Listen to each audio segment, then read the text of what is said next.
Bonjour Michel Petermann. Bonjour. Vous êtes directeur de la Fondation Rive-Neuve. C'est un centre de soins palliatifs à Blonay, dans le canton de Vaud. Est-ce que dans votre établissement, comme à la Chrysalide, on apporte aussi beaucoup de soins à la cuisine, à la nourriture? Oui, tout à fait. D'ailleurs, un grand nombre de patients prétendent que c'est le principal médicament. Hmm. Alors, il ne faut pas trop le dire devant les médecins, non, je plaisante, mais lorsqu'on arrive comme ça dans la dernière ligne droite, avant la fin de sa vie, qu'est-ce qui reste d'important sinon vivre la convivialité? Et la convivialité, ça se passe autour d'un repas. Oui, mais c'est vrai que ce n'est pas évident parce qu'on l'a entendu dans le reportage, ces patients arrivent surtout souvent avec peu d'appétit. Manger n'est plus un plaisir, ça peut être douloureux. Mais quand même, ça reste quelque chose d'important. Vous dites que c'est la convivialité qui compte finalement? Oui, et parce que la convivialité, en fait, va donner sens à ces moments de vie. Et dans le reportage, on n'a pas vu d'autres séquences qui auraient été intéressantes, parce que je connais bien la Chrysalide, nous sommes 5 maisons francophones de soins palliatifs à nous rencontrer régulièrement. Et je sais qu'à la Chrysalide, comme dans d'autres établissements de soins palliatifs, les patients qui peuvent encore se lever viennent à table. Et, et le fait d'être ensemble à table va aussi avoir une influence sur l'appétit. On parlait de désir dans le reportage. C'est vrai que quoi de plus beau dans la vie que d'avoir encore du désir, d'être encore en projet et d'avoir ce plaisir d'être en relation. On n'a pas pu voir ces séquences dans le reportage parce que voilà, il faudrait que tout le monde soit d'accord d'être filmé et dans les derniers instants de la vie, c'est pas toujours forcément agréable d'avoir encore une caméra qui est là, un peu intrusive. J'accueille aussi Isabelle Pella, bonjour. Bonjour. Alors vous connaissez bien la Fondation Rive-Neuve parce que votre sœur y a passé 8 mois Oui. tout le long de sa maladie. Vous l'avez accompagnée tout au long de ces 8 mois. De quoi souffrait-elle? Elle souffrait d'un cancer des voies biliaires intrahépatique, c'est-à-dire qu'il n'y avait absolument aucun moyen d'intervenir par une opération du fait que c'était dans le foie. Donc, d'un jour à l'autre, elle a appris ça après quelques mois de symptômes assez douloureux. Elle avait des démangeaisons sur tout le corps, environ pendant 2 ou 3 mois. Mais on ne savait pas exactement ce qui se passait. Puis d'un jour à l'autre, il y a le verdict qui est tombé, après avoir fait différents examens. Et puis c'était un verdict sans appel, c'est-à-dire qu'il n'y avait pas de proposition de traitement ou de soins curatifs du tout. Elle avait 53 ans. Et c'est vrai que ça a été brutal. Alors, c'était vrai que c'est brutal pour les proches, c'était brutal pour elle. Je dirais que le sentiment, c'est que d'un moment à l'autre, on bascule. C'est le sentiment de basculer du monde des bien portants ou des pseudo-bien portants ou de ceux qui ne savent pas trop ce qui se passe. Même chez elle qui avait des symptômes, on espère toujours qu'on va trouver quelque chose de plus ou moins bénin. Puis il y a ce basculement de l'autre côté de la barrière. L'autre côté de la barrière, c'est du côté des plus du tout bien portants, des très gravement malades. Et puis il y a la mort qui est très proche tout d'un coup. Et puis la mort qui est toujours là de toute façon, mais on l'oublie la plupart du temps. Puis à ce moment-là, c'est inévitable de la regarder. Ça s'est passé comme ça pour elle, puis évidemment pour nous, les proches, puis pour moi. Alors elle souffrait d'un cancer digestif. Est-ce que malgré tout, elle a gardé le plaisir de manger? Alors, au tout début, le plaisir, c'était une chose, oui, mais après, elle a subi une opération juste pour essayer d'aider un petit peu à déboucher ses voies biliaires. Ça a mal tourné, ça a tourné en infection, et puis du coup, elle ne pouvait plus tellement avaler. C'est-à-dire qu'elle n'avait même plus tellement faim. Et ça, c'était difficile pour elle, qui était une grande gourmande, et puis pour qui la nourriture, toute sa vie, a été très importante. Elle aimait cuisiner, et elle aimait le goût. Et puis c'est là, elle n'avait plus le goût. Et ça, je dirais que c'était un premier cap douloureux, premier renoncement. Parce qu'il y a eu plein de renoncements. Ça, c'était un premier renoncement. Et puis, après, par la suite, elle a eu la chance, enfin, à un moment donné, elle s'est beaucoup transformée physiquement, elle a beaucoup maigri, parce que la maladie avançait inexorablement, et puis on lui laissait peut-être encore 1 mois ou 2 à vivre. Et puis, pour essayer d'apaiser, d'atténuer les symptômes insupportables, on lui a donné de la cortisone. Ça a reboosté l'appétit. Alors là, elle a mangé, mais elle a dévoré. Mais c'était dévoré elle disait, tant que je mange, je ne meurs pas. Il y avait le plaisir, Mais il y avait aussi, pas que le plaisir, il y avait aussi le fait de se dire, ça me donne de la force, puis je suis toujours parmi vous. Manger, c'est vivre. Hein. Vous entendez ça souvent, Michel Petermann? Oui, tout à fait. Et d'ailleurs, symboliquement, de se retrouver pour les patients qui peuvent encore se lever et venir partager notre table. Une autre table, qui est à table dans ces établissements de soins palliatifs? Ce sont les patients donc, qui peuvent encore venir à la salle à manger, mais c'est aussi l'équipe interdisciplinaire qui se mélange avec les patients et des proches. Et il y a une sorte de phénomène assez extraordinaire lorsqu'on se retrouve à table, les différentes étiquettes identitaires, qui de professionnels, de patients, de proches, j'ai l'impression que ces étiquettes s'estompent, voire disparaissent, et on se retrouve juste sur cette véritable convivialité qui est faite d'êtres humains qui sont autour d'une table. Ben ça, on sait toujours faire, d'être des êtres humains autour d'une table, et je pense que ça, il y a un effet extraordinaire sur chacun, mais déjà aussi pour un encouragement pour les proches, c'est aussi une motivation pour les professionnels, puis pour les patients, c'est une raison de vivre. Même quand on a perdu le goût, la sœur de Mme Pella n'avait plus la sensation du goût à un moment donné, mais être à table, c'est quand même important. Alors, il y a de tout comme réaction chez des patients qui ont perdu le goût ou qui ont perdu, par exemple, la capacité d'avaler. Il y a des patients qui ne peuvent plus du tout avaler. Il y a un blocage, il y a peut-être des tumeurs de la région ORL. Mais certains de ces patients viennent encore à table, pour le plaisir d'être à table. Il y a même des patients qui vont goûter, on leur donne des assiettes de dégustation, ils vont goûter, puis discrètement recracher ce qu'ils goûtent, et ils partagent une partie du plaisir d'attabler, et ils sont là à table. Parce que les papilles fonctionnent encore. C'est ça. Oui. Ouais. Est-ce que votre sœur a continué à venir à table, même quand elle avait perdu le goût, justement? Oui. Je crois que ça faisait partie aussi d'un besoin de ritualiser la journée. Et même si elle avait de moins en moins de force à un moment donné, même si la cortisone lui en a redonné un petit peu, le fait de manger, mais elle en avait quand même de moins en moins. Puis chaque fois qu'elle mangeait, comme c'était lié au système digestif, ça réactivait les symptômes extrêmement forts, ce qui fait qu'elle payait très fort sa gourmandise et son plaisir, mais elle était d'accord. Elle était d'accord parce qu'elle disait, mais là, je suis en vie, je suis avec vous, et puis je me lève, puis c'est un projet. C'est le projet de ma journée aussi, c'est d'aller à table, puis de voir les autres. Voir les autres, ça pouvait être peut-être d'aller au petit déjeuner, rencontrer, parce qu'on n'était pas là encore les proches à ce moment-là, d'autres, par exemple, d'autres personnes malades avec qui elle pouvait échanger, et puis de savoir si elle était toujours vivante, celle-là. Enfin, ça peut être des choses comme ça. Mais en fait, c'est vrai que ça fait drôle d'entendre ça, mais il y a aussi de la joie là-dedans. C'est ce que je veux dire, c'est ce que j'ai découvert. C'est-à-dire qu'il y a effectivement, c'est assez triste à évoquer, mais il n'y a pas que ça. Quand j'ai eu la chance, grâce à elle, de découvrir que la tristesse et la joie cohabitent dans ces moments-là. J'avais beaucoup, voilà, c'est ça, je tenais à le dire, parce qu'elle avait de la difficulté lorsqu'elle digérait, mais elle avait de la joie aussi à retrouver des gens à table et à partager le repas avec eux. Mais ça veut dire qu'elle mangeait des choses qui lui faisaient du mal, en fait. Alors, oui. Physiquement. Oui, parce que le système digestif était tellement atteint que de toute façon, ça réactivait les symptômes, malgré les médicaments qui étaient là pour atténuer, qui atténuaient déjà beaucoup. Mais à un moment donné, c'était plus possible. Mais Michel Petermann, est-ce que alors dans ces cas-là, il ne vaut pas mieux pour la santé des patients de leur dire bon bah voilà, il ne faut plus manger, ça va être par goutte à goutte. Est-ce que vous accédez aux désirs des patients même quand c'est pas bien pour eux? Alors, un principe vraiment très important au soin palliatif, c'est de considérer que seul le malade sait ce qui est bon pour lui.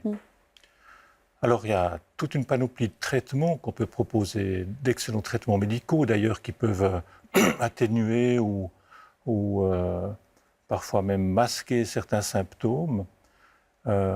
Mais ce qui est vraiment intéressant, c'est de voir que certains patients préfèrent exacerber certains symptômes en mangeant encore plutôt que d'arrêter de manger. Donc il faut une sorte de balance. Et qui sommes-nous pour leur dire « mais vous ne devriez pas manger parce qu'après vous risquez d'avoir des nausées, etc. » Mais non, il y a des patients qui préfèrent venir manger et après le repas avoir des nausées. Mais vous allez jusqu'à donner de la fondue à une personne qui n'arrive plus à digérer ou du vin à un alcoolique, je ne sais pas, vous ne censurez rien. On ne censure rien. Bon, la liberté des uns s'arrête où commence celle des autres. Vous évoquez la question de l'alcool. On ne va pas contrôler la consommation d'alcool. Simplement, on attend que chaque personne ait un comportement qui soit digne et qui ne perturbe pas la maisonnée. Mais c'est sûr qu'il y a l'accès à l'alcool, les bouteilles de vin sont sur la table. Alors parfois, on doit un petit peu cadrer, mais c'est rarissime finalement. Est-ce que votre sœur avait des envies particulières? Est-ce qu'elle avait des envies de fin de vie, si je puis dire? Oui, elle a eu ça à un moment donné, mais je voudrais juste rebondir aussi pour dire qu'en fait, j'ai essayé d'intervenir. Je suis intervenue auprès d'elle à un moment donné parce que je ne supportais pas de la voir souffrir. En mangeant? Oui. Je lui disais, mais en fait, tu manges et tu le payes très très cher. Et je trouve ça dur à vivre pour moi, mais c'est aussi dur à vivre pour toi. Et il y avait une forme de colère aussi, parce que c'est face à la souffrance. Mais c'était aussi son choix. Et elle me disait, mais moi, c'est mon choix. Et il y avait même des discussions un peu véhémentes à ce moment-là. Et c'est vrai que je me suis rendu compte que je pouvais lui dire ce que je ressentais, mais je ne pouvais pas interdire, parce que pour elle, ça avait encore une grande importance. Et j'ai réalisé aussi qu'elle avait besoin, à travers ça, c'est-à-dire de se dire, je ne veux pas encore mourir maintenant, parce que j'ai encore un autre chemin à faire. Et c'était, par exemple, une de ces grandes questions, c'était comment je vais vous quitter tous? Comment me séparer de vous tous? Et tant que cette question n'a pas été résolue à un moment donné pour elle, il fallait encore peut-être se nourrir pour vivre encore un peu, pour résoudre ça. Je pense qu'il y a d'autres enjeux que juste la nourriture, juste ne pas mourir, juste le plaisir ou le déplaisir. Il y a d'autres choses. Et puis c'est vrai qu'on ne peut pas juste dire « mais c'est pas bon pour toi, donc ne le fais pas ». Qu'est-ce que je sais? C'est pas bon pour elle parce qu'elle souffre, mais peut-être que c'est bon pour autre chose, pour une autre partie d'elle. Et ça, je l'ai réalisé grâce à elle, parce que je supportais très mal, justement. Parce qu'elle, tout d'un coup, elle nous demandait, parce qu'elle ne pouvait plus trop mâcher, alors elle disait, voilà, maintenant, quelques jours avant d'être sous sédation, parce qu'elle a été sous sédation la dernière semaine, elle disait, voilà, je voudrais boire un chocolat chaud. Et c'était vraiment un des trucs les plus indigestes qui soit. Et je lui disais, mais écoute, moi, j'ai même pas envie d'aller te le chercher parce que j'ai l'impression de contribuer à te faire du mal. Puis bon, une infirmière le lui apportait, c'était comme ça, elle voulait ça. Et puis c'était aussi une revendication de pouvoir encore avoir une sorte de pouvoir. De maîtrise sur sa vie. De maîtrise, de désir, de pas complètement céder à n'être plus qu'un être malade aussi, et puis voilà, il y avait encore une autre partie qui pouvait dire mais moi je décide aussi, et puis cette partie-là n'est pas complètement malade. J'avais ce sentiment-là. Oui, manger, c'est une forme de résistance, quelque part, Michel Petermann, face à la mort. Oui, c'est une forme de résistance, mais c'est surtout être dans la vie. Vous savez, quand on est en soins curatifs, on peut accepter que parfois les équipes de professionnels de la santé sont un petit peu autoritaires. Lorsqu'on a un traitement curatif à la clé, mais qui pourrait ne pas fonctionner si on ne suivait pas une certaine diète, là on peut comprendre qu'on insiste un peu pour qu'un patient suive cette diète, parce qu'à la clé, il y a la guérison. Mais lorsqu'on est en situation de soins palliatifs, de toute façon, médicalement, on ne peut plus offrir, en principe, en tout cas d'un point de vue médical, une guérison. Donc, il n'y a vraiment que la subjectivité du patient qui est importante. Donc, si le patient nous dit « mais moi, ça me ferait encore plaisir », mais pourquoi n'aurait-il pas encore du plaisir? C'est d'ailleurs la seule chose qui lui reste dans la vie, d'avoir du plaisir et d'être en relation. Et peut-être glisser une anecdote qui est vraiment une situation exceptionnelle, mais on a eu une patiente qu'on a admise il y a quelques années, qui avait un peu plus de 70 ans, qui était hémodialysée depuis environ 8 ans. Donc elle avait eu une insuffisance rénale terminale, ses reins ne fonctionnaient plus, et elle avait besoin d'aller en ambulatoire 3 fois par semaine pour subir ses hémodialyses. Et cette personne, au bout de 8 ans d'hémodialyse, a considéré qu'elle en avait assez de la vie, ainsi. Mais elle ne voulait pas se suicider, elle voulait juste arrêter le traitement d'hémodialyse pour finalement laisser la maladie prendre le dessus et s'en aller tranquillement. Et le médecin-chef de ce centre d'hémodialyse m'appelle un jour et me dit « mais je ne connais pas totalement le contexte des soins palliatifs, mais est-ce que vous accepteriez ma patiente, il me l'a décrit, qui souhaitent arrêter les hémodialyses. J'ai dit, mais bien sûr, de l'instant où un patient ne souhaite pas un traitement même curatif et qu'à la clé, il y aura la mort à l'horizon, on est en situation de soins palliatifs. On accepte cette personne qui, après une dernière hémodialyse, arrive à Rive-Neuve et elle était encore pratiquement comme vous et moi, elle marchait et on l'accueille à notre table au repas de midi parce qu'elle est arrivée le matin. Par hasard, j'étais à sa table, nous étions plusieurs à table et puis arrivent des collègues qui servent les repas et elle me glisse à l'oreille, mais moi je suis insuffisante rénale, j'ai des régimes sans sel, etc. Et je lui chuchote, mais écoutez, vous avez décidé d'arrêter les hémodialyses. Moi, il me semble que si j'étais à votre place, je serais cohérent jusqu'au bout, je me ferais plaisir.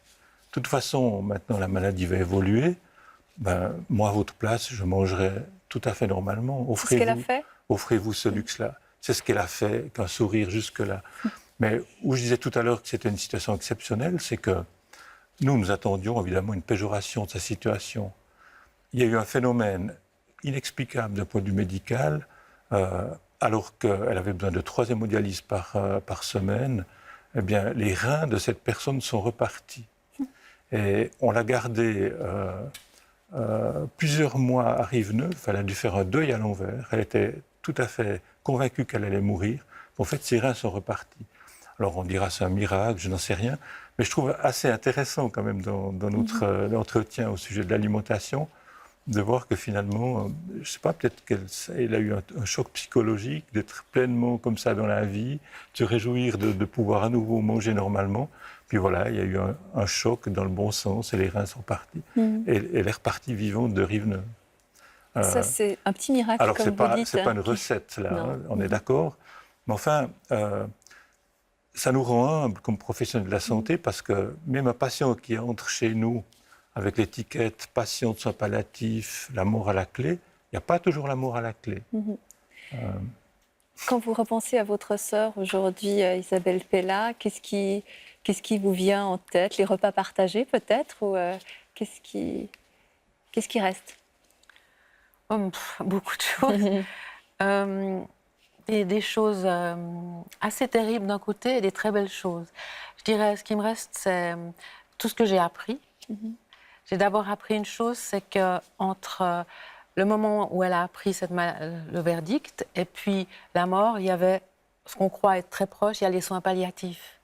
Puis les soins palliatifs, ça offre, c'est un cadeau en fait, qui offre. Elle était très heureuse d'être là parce qu'elle disait, je suis en paix maintenant. Alors elle n'était pas tout le temps en paix. Ça c'est la première chose. La deuxième chose, c'est la transformation physique que j'ai trouvée très difficile à vivre, mais ça m'a aussi appris à dépasser beaucoup de choses, à aller au-delà de ça. Et puis le dernier repas qu'on a partagé, qui était le repas du 1er janvier 2015. Elle est morte jour pour jour, un mois après. C'était son dernier repas à table. J'étais très étonnée qu'elle arrive à venir jusque-là. Elle est venue dans un fauteuil, je ne pensais pas qu'elle y arriverait. Et je suis allée d'abord la voir en chambre et je lui ai dit, tu sais, je viendrai te voir plus tard, mais je vais manger avec d'autres proches à table. Elle m'a dit, tu crois que je vais te laisser aller toute seule? Et puis elle est venue. Elle est venue, je ne sais pas comment, avec quelle force. Et elle était vraiment en joie d'être là. Pourtant, elle était extrêmement fatiguée, elle souffrait. Mais elle a dit c'est un repas de fête. Elle pouvait à peine encore parler correctement. Il y avait aussi une infirmière avec nous. Et c'était un moment extraordinaire. Le dernier repas. Ouais, de fête. De fête. Merci beaucoup à tous les deux, Michel Petermann, Isabelle Pella, d'avoir participé à cette émission. Et si vous souhaitez y réagir, vous pouvez nous écrire à l'adresse fautpascroire@rts.ch ou alors poster un message sur notre page Facebook. Et sur Facebook, chaque semaine, vous pourrez découvrir les réponses de nos invités à vos questions, les questions qui se trouvent sur notre arbre.